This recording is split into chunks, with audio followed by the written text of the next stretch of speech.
Hi, I'm Bill Kucyk, and in this Action Impact video presentation, I'm going to talk briefly about the use of deadly force.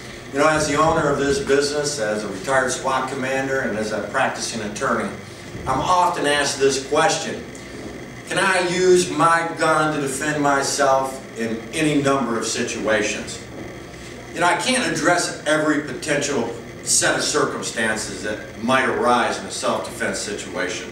But I can tell you what the law says, and the law is pretty clear. And if we think about it, then we don't have to think too long and hard. Guns are inherently dangerous objects. That means, in and of themselves, they present a lot of danger. And they're considered deadly force. So anytime you use a gun in self-defense, you are, in fact, using deadly force, because that gun, in and of itself, presents a deadly force. Trying to keep this simple without getting into too many legalities, the law says this: that you can only use deadly force, and keep in mind, it's not just firearms, any form of deadly force.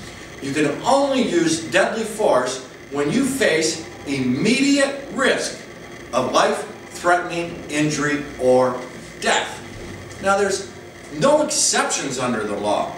You can't say, yeah, but what if this and but what if that. Those are your parameters when you're facing immediate risk of life-threatening injury or death.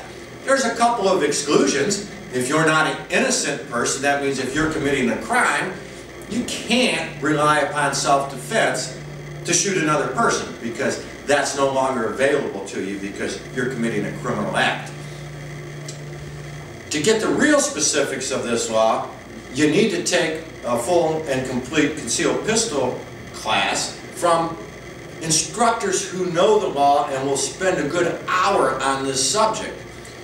Well, what I'm telling you now is, and I'm going to repeat it, you can only use deadly force when you're facing immediate risk of life-threatening injury or death. So that should tell you then, you can't use deadly force to protect your property.